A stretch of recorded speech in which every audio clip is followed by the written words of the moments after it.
Vayeter Yitzchok Lashem Nochach Ishto. Yitzchok prayed to Hashem. Literally means opposite his wife. It simply means on behalf of his wife. Ki akorehi. Because she was barren. It seems to be, the Torah first should tell us she's barren, therefore he's praying. Right? Mm-hmm. What do you pray? You pray for something. So the Torah should inform us the basis why he's, and the Gemara says in Sukkah that the expression yetar is the strongest expression of tefillah. Veyetar, ki akori, veyoseh lo Hashem, vatar Rivka ishto. When it's atar, we'll see, discuss it. Veyoseh lo Hashem. Hashem responded to him, and she became pregnant. Vatar Rivka ishto. It's interesting. Seemingly the second ishto is superfluous. It says, Vayeta Yitzchak Lashem Nochach Ishto Ki Akorei. Right? Mm-hmm. So it already told us he's praying on behalf of his wife. Vatiyoseh lo Hashem, Vatar Rivka. Firstly, we know Rivka is his wife. Vatar Rivka Ishto. Let's see Rashi. Vayetar Hirbo V'hivtze B'tfilo. He increased, and he was very pressuring with tefillah hiftzir. He was demanding. V'yoselo nispatziv nispais nispatelo. Hashem was appeased, agreeable. Vomani koloshen atar loshen avtzor v'ribuyu. It's an expression of pressuring and abundance. V'chein v'asar ananaktoras marbis aliyas ha'orshan was billowing.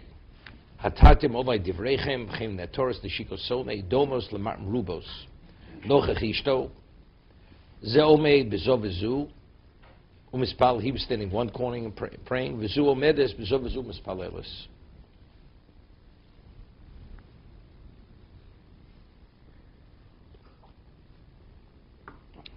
Because the question is, why was she there?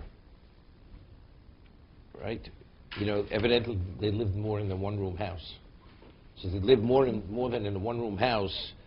What is it? He prayed opposite his wife. What's the connotation of opposite his wife? Just to tell us she was in the same room with him. Evidently, he was praying, she was praying. They both were being misfollowed. V'yoseh lo v'lo lo. She'enu dome tefillah tzadik ben tzadik l'tefillah tzadik ben rosho. Lefichach lo v'lo lo.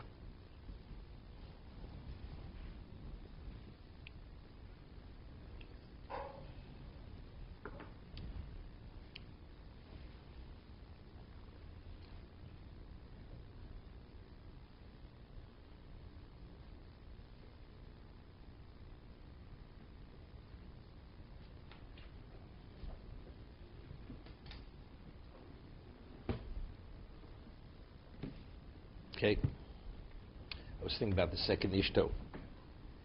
I want Howard to hear the question. The second ishto seems to be superfluous. The ready first, he prayed on behalf of his wife. It says Hashem answered him. Vatar Rivka. If Hashem answered him, who did he pray on behalf of his wife? So if he answered him and she became pregnant, who's Rivka? Rivka is his wife, correct? So what does it say? Vatar Rivka ishto.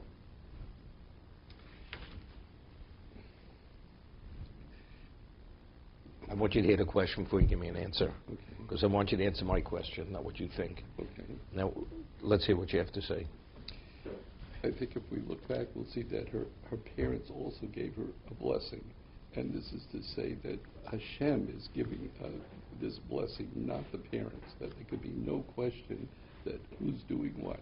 That it has nothing to do with... Yeah, but it has nothing to do with Ishto. You remember something we once spoke about, but it has nothing to do with the word Ishto. It's reiterating that Hashem made her pregnant.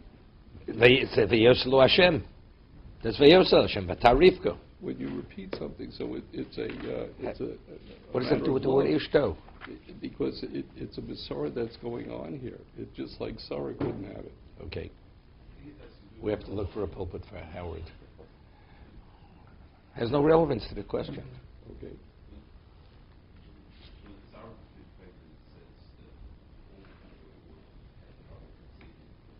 Okay. Maybe. She and no one else. Okay. I was thinking a little differently. It says by the Kedah, he was informed that his Zivug was born. So this was the destined wife. Just because a person is a wife doesn't mean you're going to have children from her. Avraham Avinu had to take a woman who wasn't going to be the matriarch. Sarah clearly was the tzaddikus, but she was Zakara, right? She wasn't able to bear children.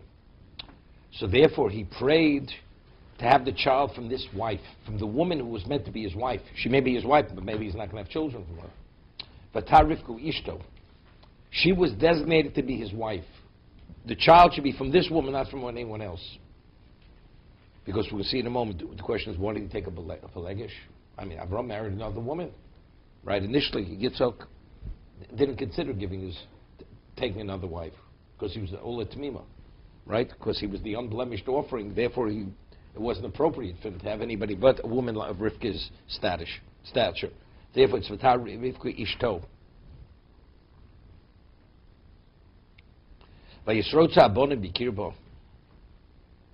And the children, the Targum says, Dachkin, they were bolting. They were bolting within her innards. Or you could say they were rumbling. Or Rotzim will mean they were actually smashing. From the word Ritzitza means to smash. Could be that also. Because usually when you smash something, it's from the impact. Vatomer, Imkei Lomazeh Anochi, Vatev Lidrus Hashem, she says. Why did I desire to have a child, to conceive, if this is what I have to go through?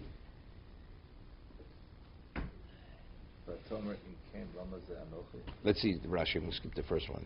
Tomer Kain, Godel Tsar Ibor, she suffered tremendously from pain of the pregnancy. Lomazeh Anochi, Misaveh Mispal Sali Royan, if this is what I'm going through, where it's a question even if I'm going to survive it, why did I initially desire to become pregnant?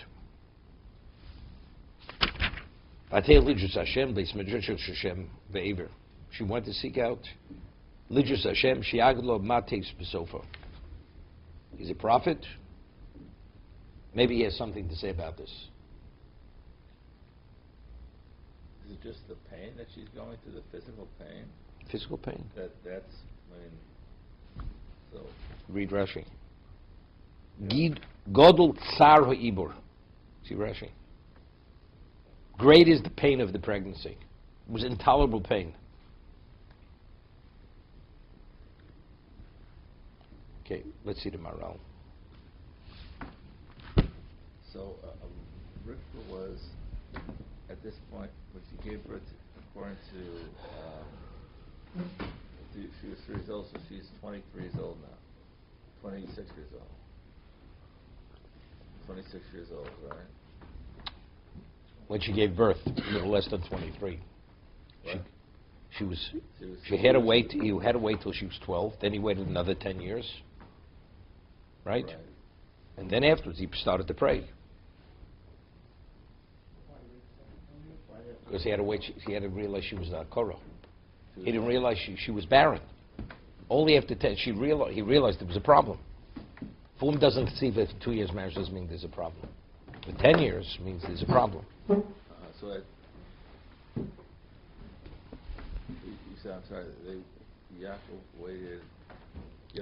Firstly, she had to be minimally 12 before we start talking about anything. So if you wait another 10 years, she's 22. Okay. So when she gave birth, she was nearly 23. No, 26, because he was 60. So what does he do? 60 have to? Oh, they were married 20 years. 23 years. So 23, she was 20. As I said, she was 23. No, she was 3 years, so she was 26. How do you know she saw it? She